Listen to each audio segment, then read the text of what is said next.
So basically, I started building my own company, but obviously that didn't happen overnight. So I did spend a few months trying to figure out, okay, what do I want to do next, you know? And it was actually a very difficult question to answer because I had never stopped and I had never asked myself, what is it that I want to do? I was very good at telling you what everyone expects of me, that I could, make a PowerPoint and pitch you in 3 minutes. Okay, this is what I need to do. This is where I need to go. But I couldn't answer you. Okay, what is it that I want to do? Yeah, I really appreciate that summation. I think you're being very humble with yourself because if I'm not mistaken, you went to Sciences Po University in Paris. So that's a very Yes. prestigious university. And then you went on to be an advisor in the Romanian Parliament, pushing for institutional depoliticalization. You worked as a Yes. policy officer for Unite, working with pandemic treaties and universal health coverage on a global scale. So, what I want to know is what was the exact moment or period where you realized your biological reality of the burnout you were starting to experience was actively rejecting this ambitious career that you had set up? hmm I think it built up over several months, but I can remember vividly a moment. It was on a Friday night around 6 p.m. And my manager came in rushing into my office asking me to clean some data over Excel. And it had to be done by Monday morning. So I either had to finish everything on a Friday night or spend the weekend working overtime. Obviously, I wasn't paid for my overtime, but anyway. Um, and I remember just freezing, and I think I just started crying because of the exhaustion and the frustration of feeling stuck and feeling trapped into something that, first of all, I didn't enjoy doing because I don't like working with Excel, and yet I had to do that. And second of all, this absurd pressure, like it was obviously a problem of management, at that time, because you shouldn't ask of your employees to work on a Friday night at 6 p.m.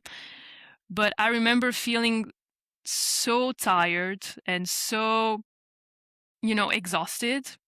And I remember, commuting back home and thinking to myself, what am I doing? Why, why am I doing this? And why do I keep doing this to myself? And what's the point? I mean, obviously, I wasn't happy in what I was doing. I didn't feel like I was using my skills in the most, optimal way. And it just didn't resonate. So that's when this friction started to appear in my body. Obviously, as I said, it's not something that appeared overnight. Before, I think I was drinking around 4 coffees per day just to get through my day, popping, like eating medicine almost as if it was candy, for headaches or stomach aches. So my body was trying to send me signals before that, but I was choosing to ignore it because, I was choosing to push myself and keep going because, that's what a good employee is supposed to do. Yeah. Can I ask a question So, about that? yeah. Sure, please. So, some of the work that you were doing was on the UN Commission of Narcotic Drugs, right? Yeah. And and so you were forced to deal with human health from a massive top-down perspective on this global scale, negotiating multilateral treaties, dealing with state bureaucracies, looking at global statistics. On a Yes. Friday, you were working with the UHC 2030 and the UN Commission on Narcotic Drugs, and you're forced to deal with human health from a massive top-down perspective. You're negotiating multilateral treaties, dealing with state bureaucracies, looking at global statistics. Now, how did dealing with health on such a massive abstract scale impact your relationship with your own personal level somatic health? That's an interesting question. Well, the episode I was describing, that was when I was working in the consulting industry. And later on, indeed, you are right. I worked in the global health field for an NGO that was doing advocacy at the UN level, so multilateral stakeholders. And we did work on what is called drug policy. So, as you mentioned, we did have to look at this macro level of how to improve um, access to health to vulnerable populations. And there is this quote that I heard somewhere, or I think someone, said it to me, which was that you can't help people if your own cup is empty. And that's something that, kind of stuck with me, because I felt like I was, this little hamster running in a wheel, trying to get the reports done on time and trying to get like the bureaucracy working and all the reports sent and, managing different stakeholders. But I didn't really feel like I was having a real impact, me personally. And also because, as you mentioned, my personal health was declining, and yet I was trying to help people who were facing health issues. So it seemed a bit contradictory, and I thought that, okay, maybe it would be better to actually get better me in the first place before trying to like help other people who are, facing very difficult circumstances. So I think, to answer your question, it was a contradictory position I was in, and it didn't feel very nice, because I felt like someone who's not in a good position to try to help people if I'm not able to help myself in the first place. Yeah.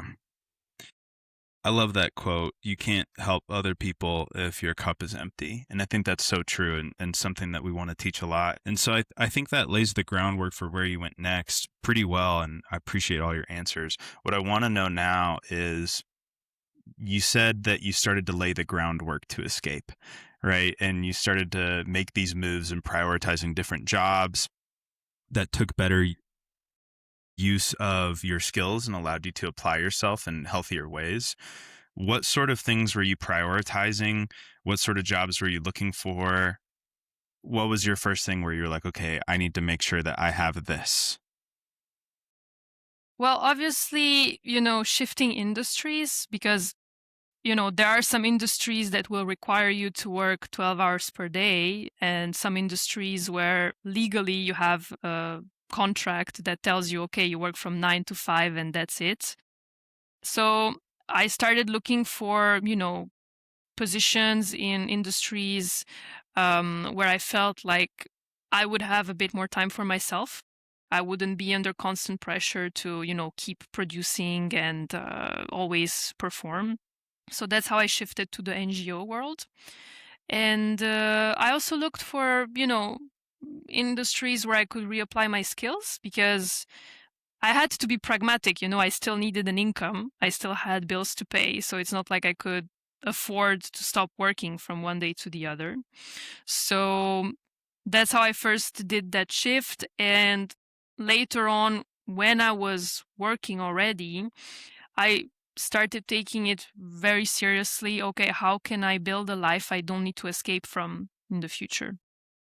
And it took a lot of, introspection work, a lot of journaling with myself. It sounds a bit, cliche, but this is the reality of what helped me get clear on what I want for myself.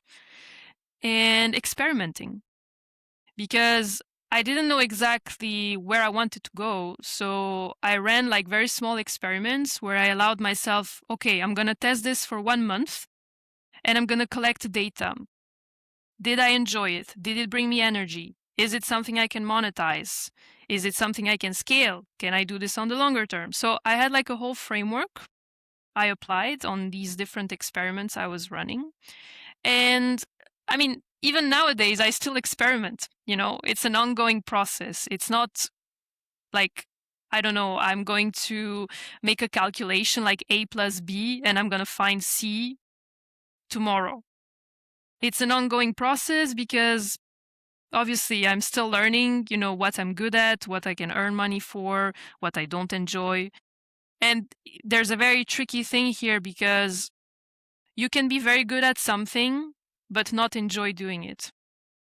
And that's something I really had to, distance myself from and accept that, okay, I can be a beginner in something, but learn how to become good at whatever it is I want to do. Yeah. So if someone came to you and they said, Annabelle, I want help figuring out what I can do that will serve me in the long run. And you said there's a list of the things that you're looking for. You're like, okay, am I good at this? Is it something I enjoy doing? Is it something that brings me energy? Is it something that I can monetize? Which is another really critical question to ask, because I think there's a lot of things that I would be doing out there that wouldn't make me much money, but that would be fun. I mean, yeah, if it's a hobby, it's okay, but if you need the finances, yeah. We have to put pizza in the fridge somehow. So what I want to know is, tell us a little bit more about that process for you. What were you finding that you're good at, and you like doing, but it doesn't monetize, or things that you're good at that don't bring you energy, or maybe things that bring you a lot of energy that maybe you realize, I want to become better at this skill.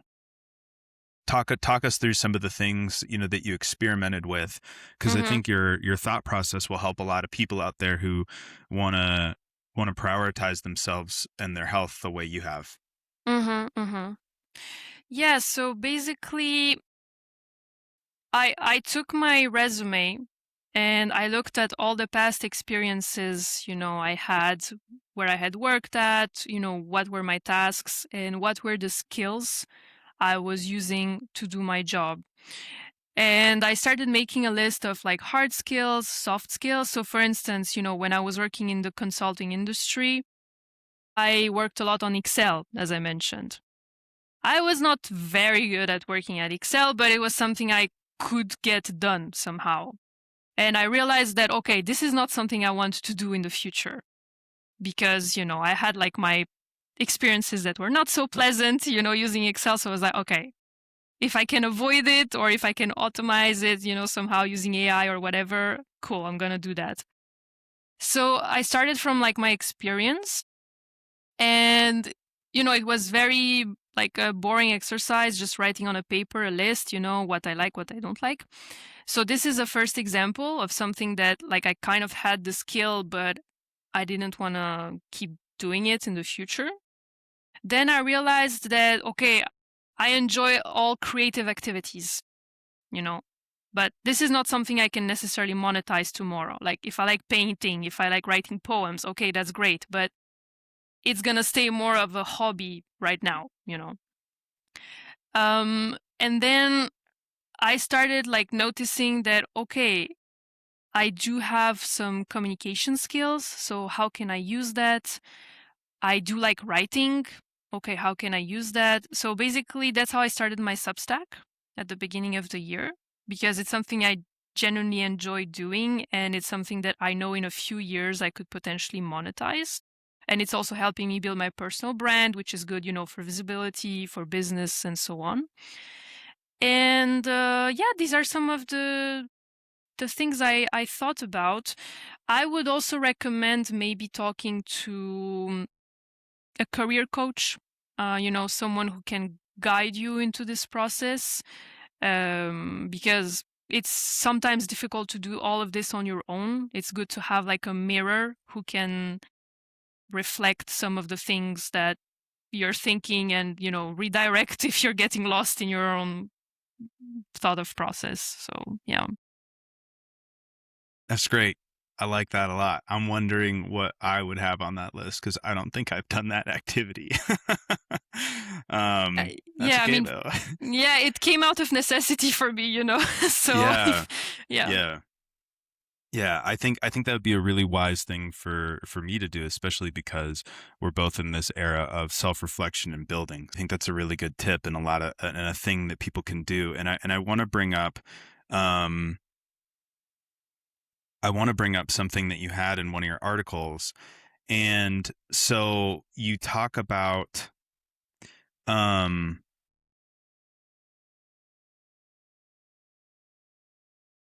it was a recent podcast, and you titled "Self-Care Was Just Another Performance Review."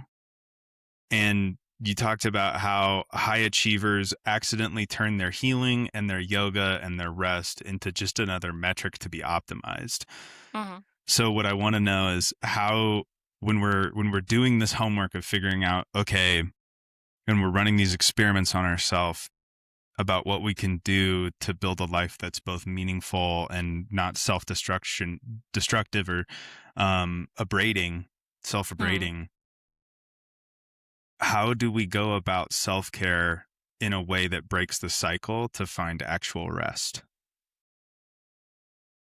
That's a difficult question.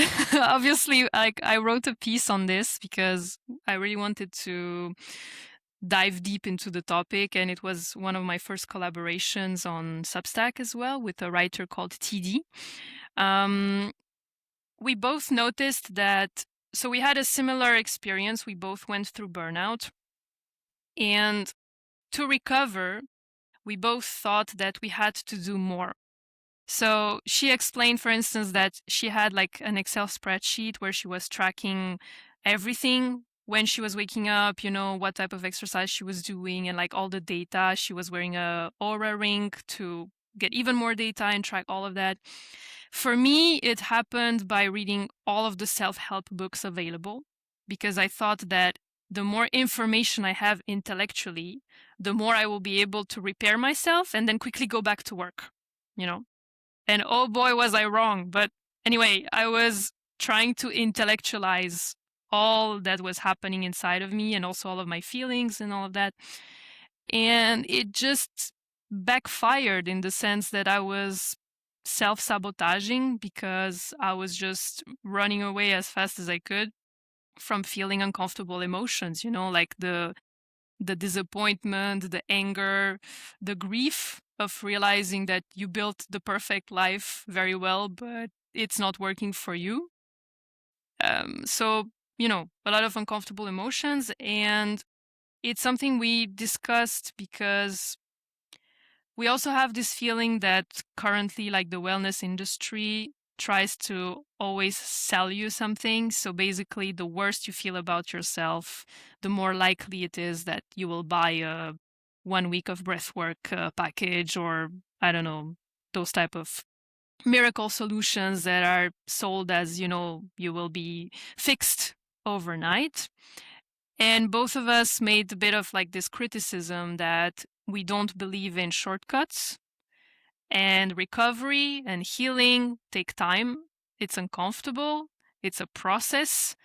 And I really enjoyed the image my co author used, which was you can take 2 steps forward, 1 step back, and it kind of becomes like a dance. You need to know how to move in this process to grow and to learn, okay, who is behind all of these optimization techniques and strategies and, performance obsessions.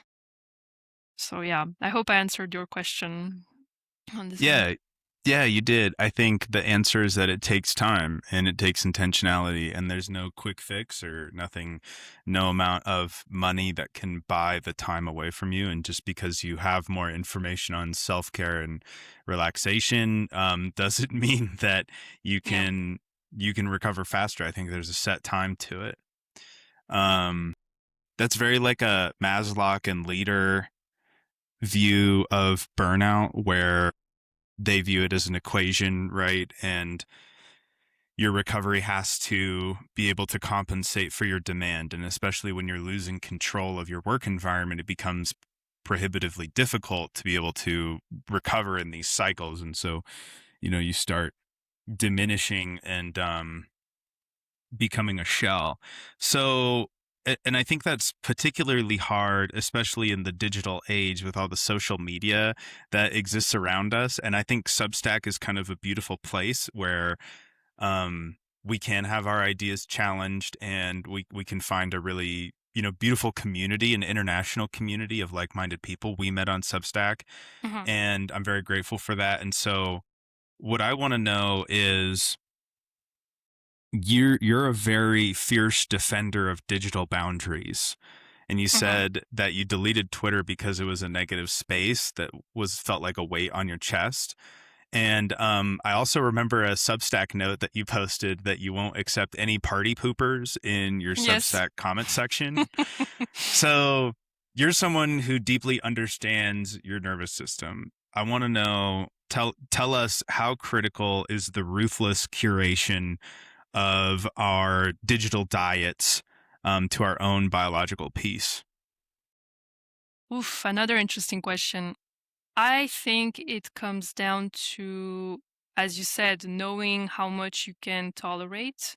And to me, it has become also a form of self-respect, because if I start absorbing all of the content that's online from every platform, from everyone, it's just too overwhelming, you know? And nowadays, everything is becoming so fast and so digitalized that if I don't set these very clear boundaries, I feel like I just get absorbed into this virtual world, and it's not something I want to allow for myself.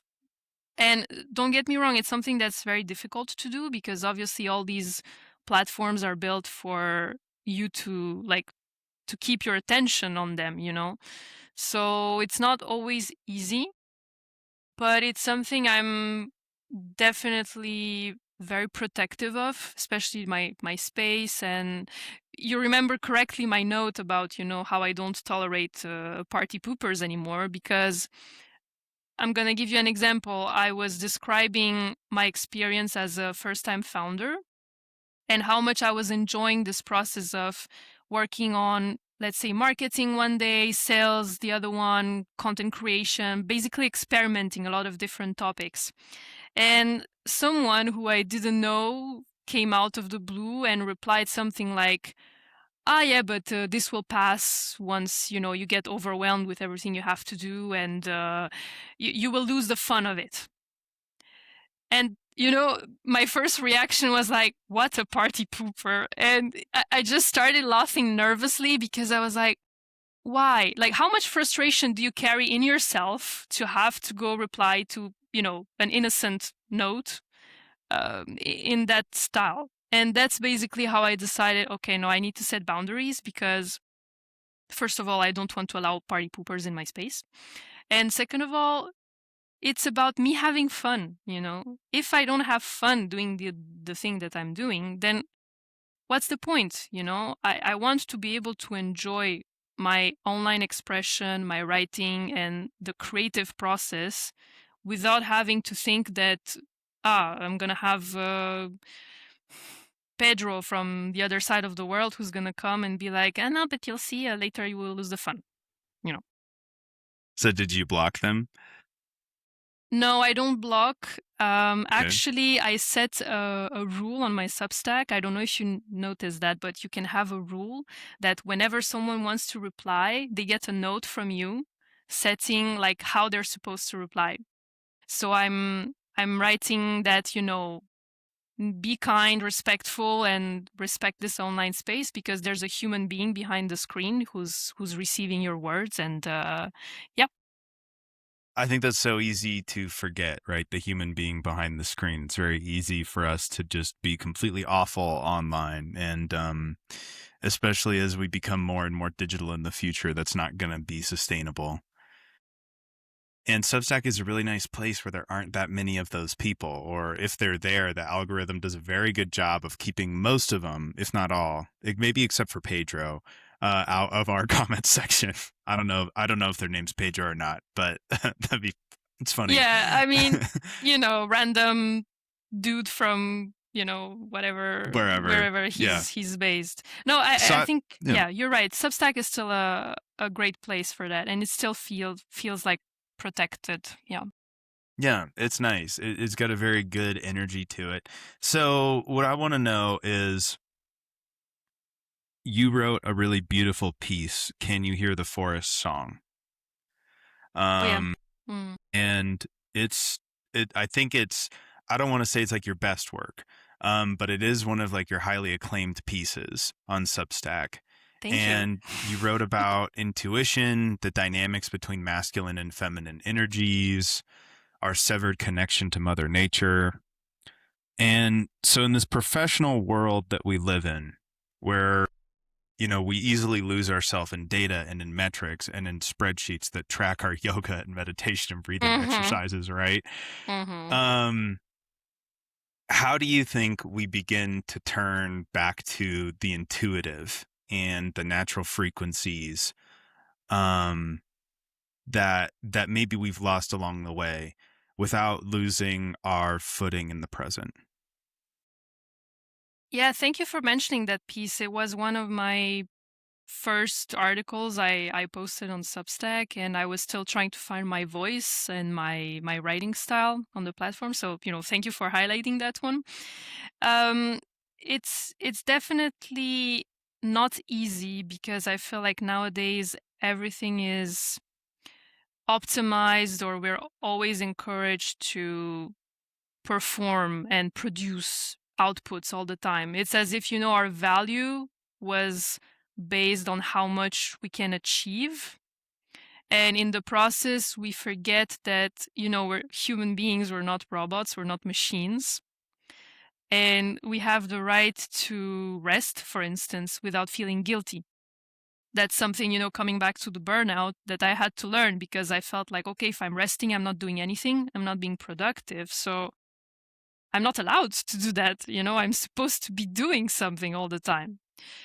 And regarding the feminine and masculine, I think that actually using your intuition can be a competitive advantage nowadays. And I think the same about emotional intelligence and also like communication. I don't think it's only a soft skill. I think it's definitely like a competitive advantage.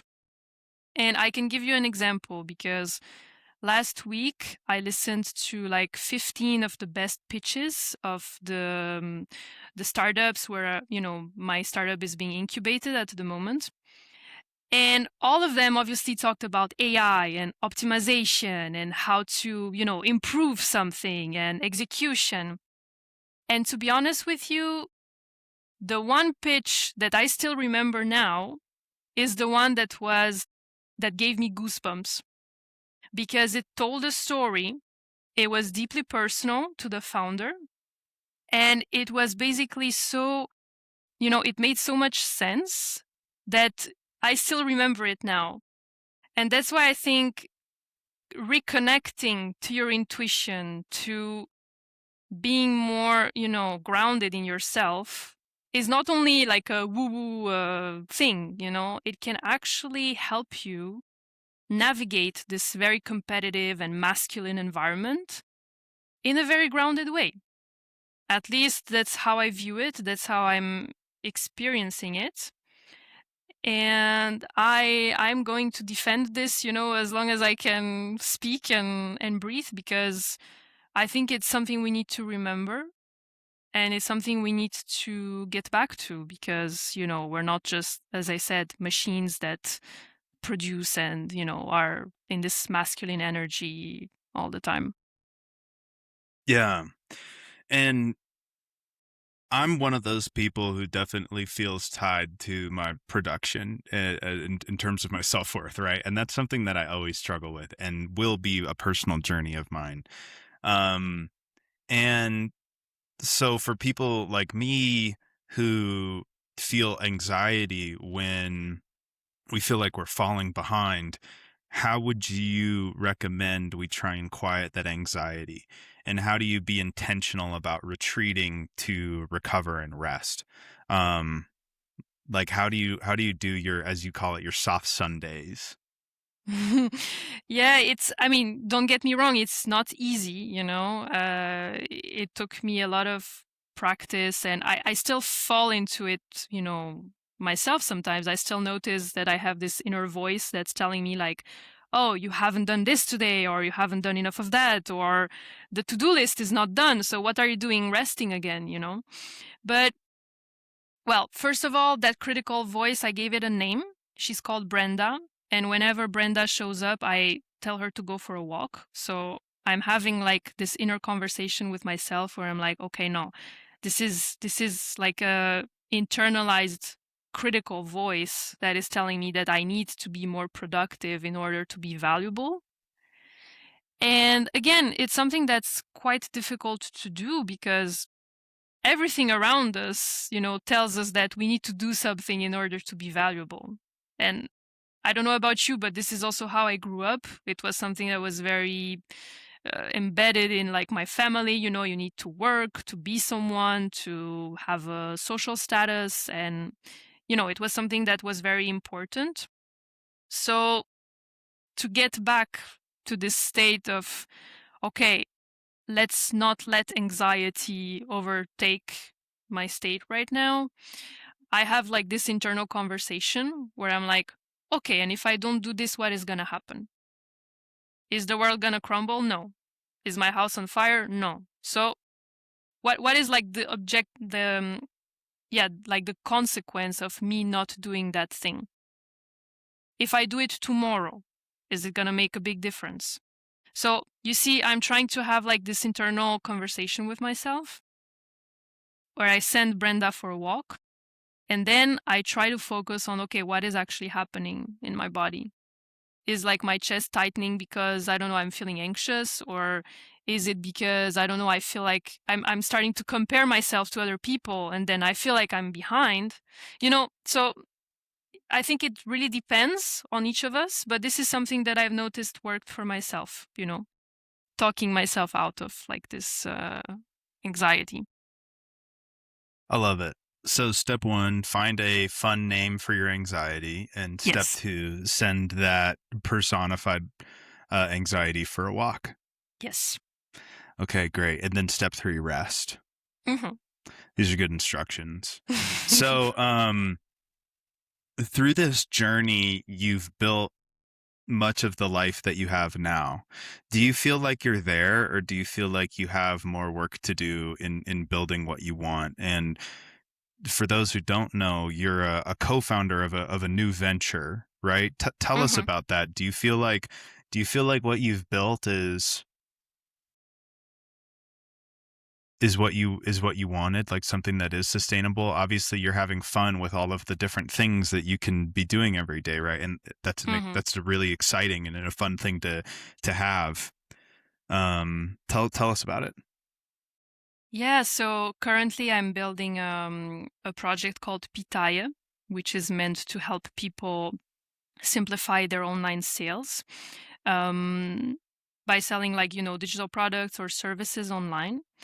And I mean, to be honest with you, it's like a learning process. So there are days when, I do get overwhelmed. I'm not going to lie to you because it's a lot of work and there's a lot of uncertainty to deal with and a lot of um, new fields that I'm still learning, how to work in. But I would say becoming an entrepreneur was, yes, it was about, solving a problem because I do enjoy that part of, the challenge. But it was also about being able to have autonomy and be able to build a life or a career that would allow me to structure my days and build, this life I was talking about that's more aligned to my values and, what I want to do in the future.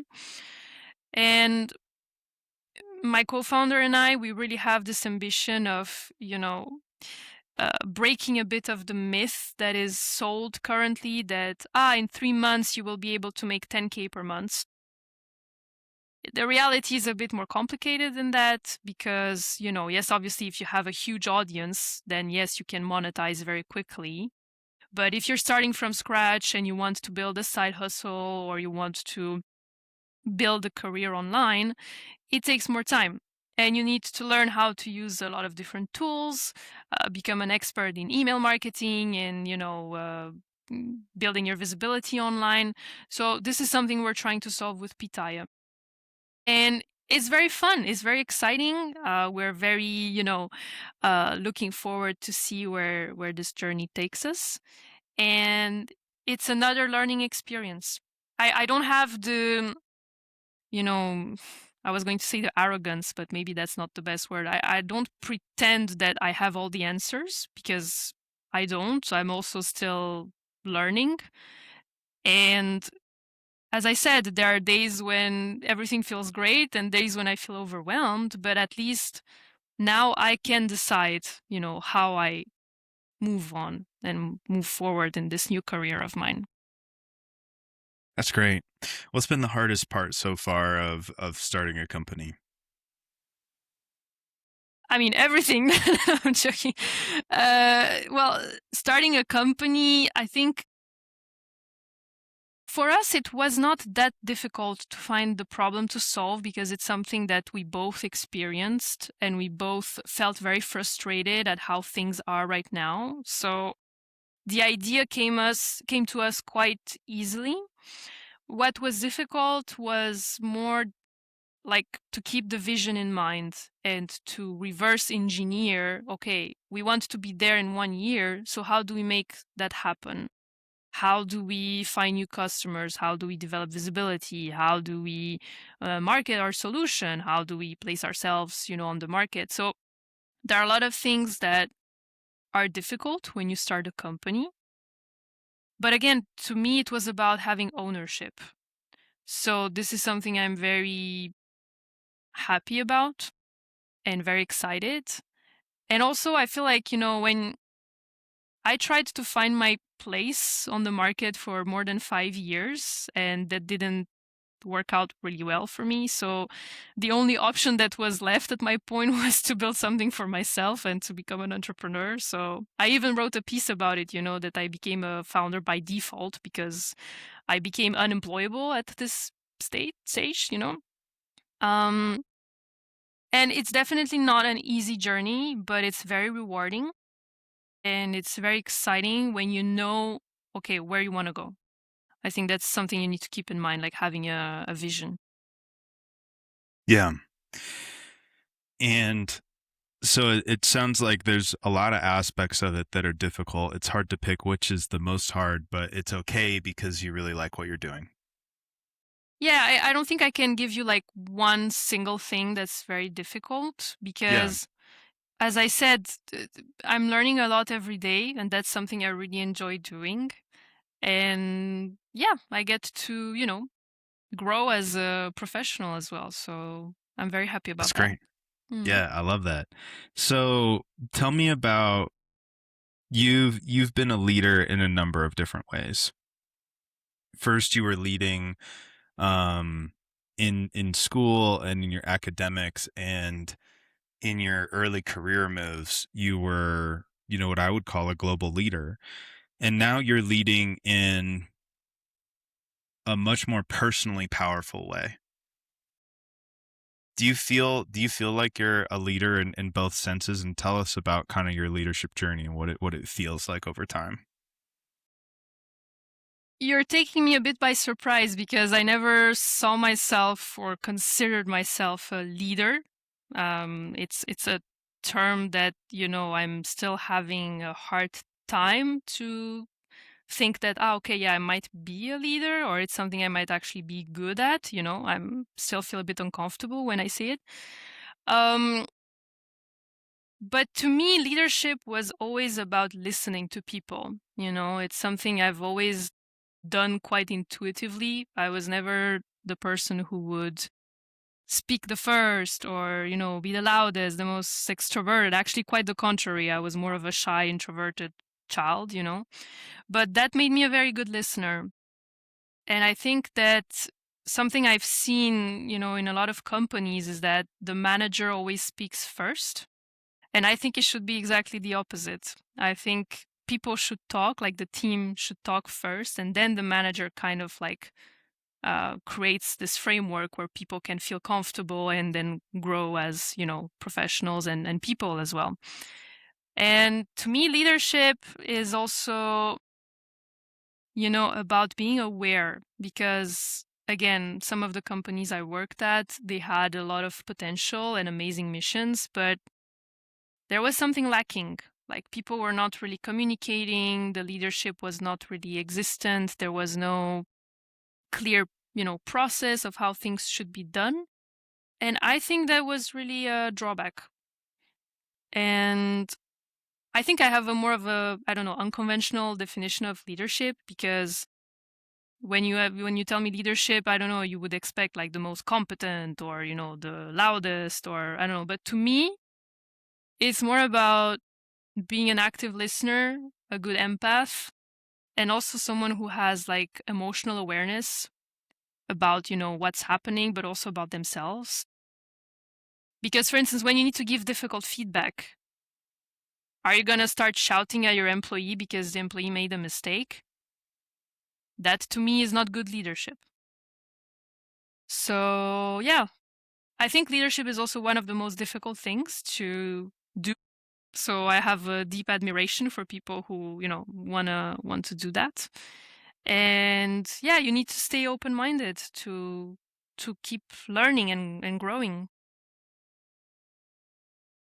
To me, it sounds like you have leadership well figured out. A lot of the emotional intelligence aspects to it, the part about listening and putting other people in your company and around you first. And what about it do you think is hard? Like what do you think is so difficult? Is it the talking to people all the time, right? Because like that gets on my nerves all the time, right? I too am a fairly introverted person, and so I think at the end of some days after talking to people, for 8 or 10 hours straight, I'm just like, oh, I don't want to see Tiring. another person for 12 hours, right? Yeah. Yeah. What do you think is the most difficult part of it for you? I think that one difficult aspect of leadership is also being open to other people's feedback, in the sense that you might be thinking you're doing a great job, but I think that if you want to be a great leader, you need to ask your team, is that working for you? Like, do you feel like, we're working in a collaborative way, in a good direction?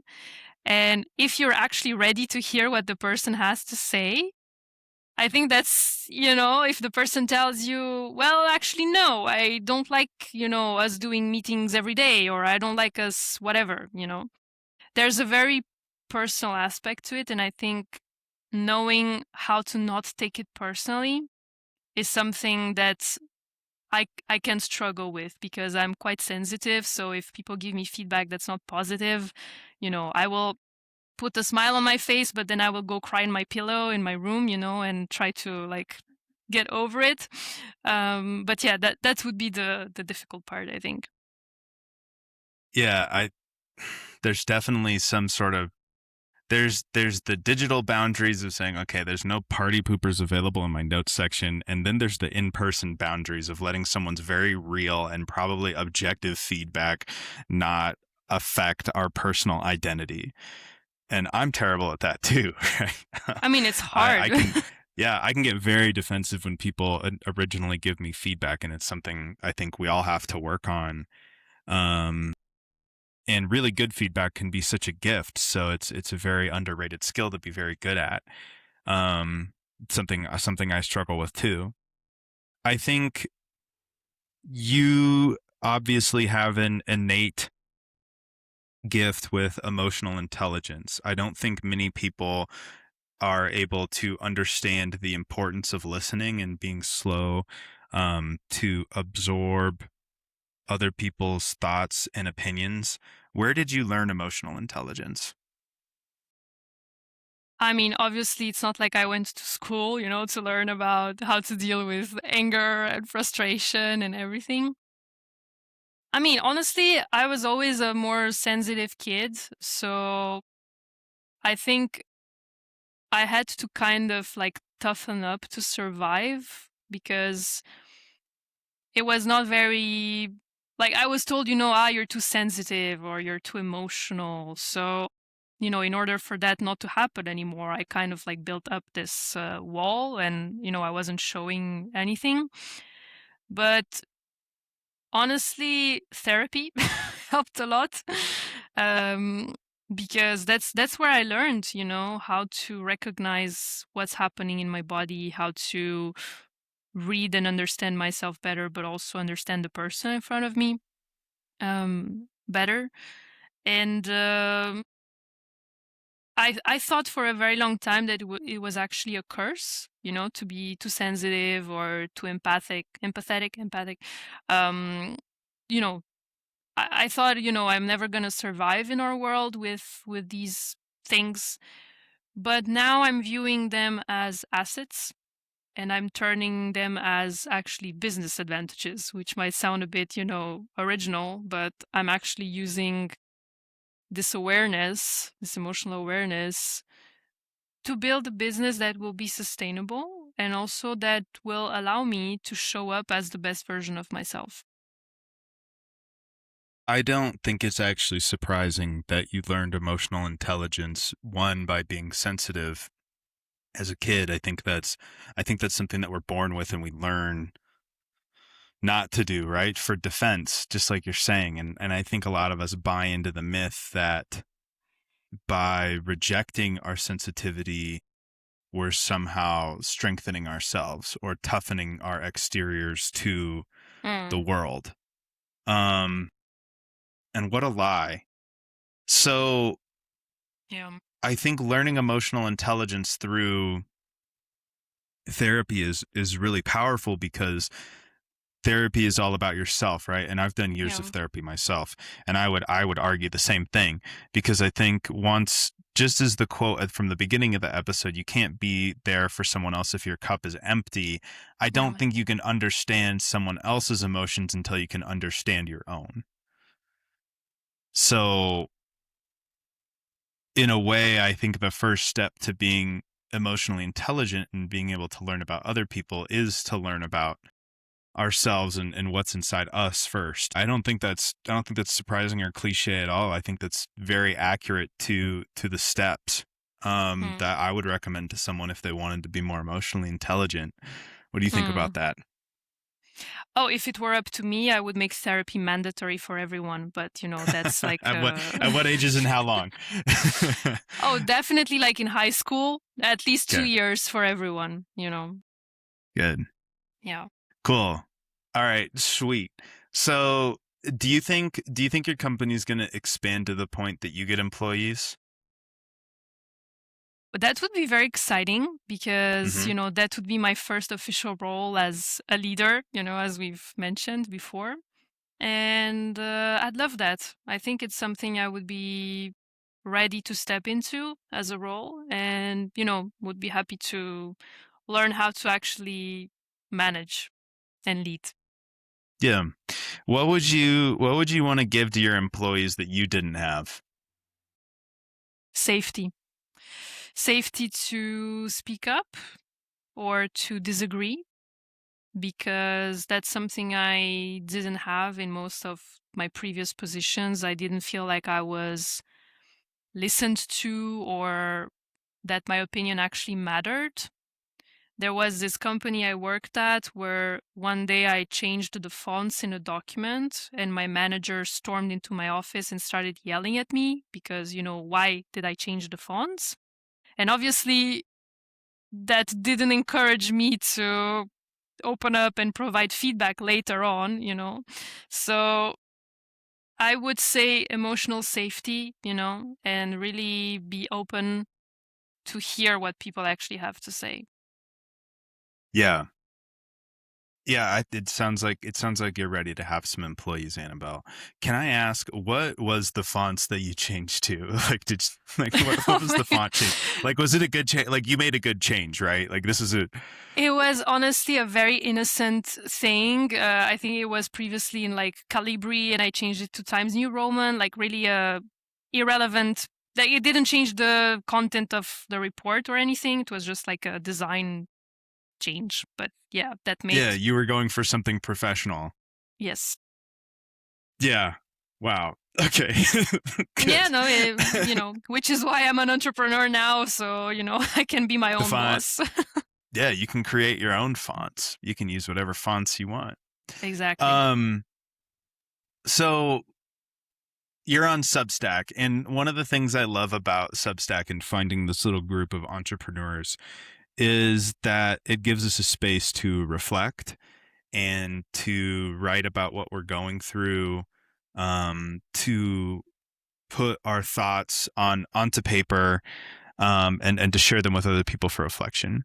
So, and I think your Substack is quite good. I highly recommend that everyone go find it and subscribe, or at least find a couple pieces and go give them a read and see what you're all about, because your writing is very fun and it's very direct, Thank you. and very insightful. Yeah, no, it's really good. So what I'm wondering is, what sort of writing do you have planned in the future? Are there any pieces that you're really excited about? How are you going to be using your Substack over the next few months? Thank you for the question. That's actually a very exciting topic. I want to keep or to use my Substack as a sort of build in public platform to share my experience, of what it is like to become a first-time founder. How do you manage, all the challenges that come with entrepreneurship? I do like to post, things about my personal challenges and also how I deal with this new professional challenge of building a company. And as you said, I like to write directly. I am, a very honest person. I don't like selling things that I didn't like experience or that I don't know much about. So I always write about things I can, really vouch for, either because I've tested it or because it's something I went through or experienced. And yeah, like I like to make my writing fun as well. So there might be some silly metaphors sometimes in there, or, little jokes, because I like also to not take myself too seriously at times. So as you mentioned, if people want to reach out as well on Substack, I'd be happy to talk more about everything we've covered so far. Great. I've got a couple more questions for you. Are you ready? Okay. Okay. I want to know your advice for 3 different levels of employees. And the first is someone who's starting their first day of work. So for the person who's never had a job before and they're going into the workplace and tomorrow's their first day, what Mm-hmm. advice do you have for them? First of all, breathe, because it might be stressful. And I can remember myself going into my first job and I was, almost shaking like a leaf because I was very nervous. So breathe. People are nice and you will not get eaten by your manager, or, they won't beat you or whatever. And I would say take as many notes as possible because you're there to learn. And when you start a new position, especially if it's your first day, it's normal that you don't have all the answers. So sometimes it's better to say, I don't know, than to pretend that, you know how to do something and then you actually don't. Perfect. Okay, for someone who's in like the middle of their career, like a middle manager, a team lead, someone who's between other different levels of people, what sort of advice do you have for them? For middle level career or professionals, I would say listen to people around you, maybe because I'm thinking that, you can get very comfortable in a job and you just learn how to do your tasks and you can like isolate yourself in your expertise. And I would say that, try to see what happens with maybe people who are less experienced or more experienced. Can you learn or exchange from both of them? Can you transmit your knowledge to those who are younger? Can you learn from those who are more experienced? Like I would say, keep an open mind. Maybe don't, you know, become too used to your routine. Lovely. That's good advice. Okay, and finally, for the senior leaders, the founders, the people at the top, the C-suite executives, the owners, rainmakers, what advice do you have for them?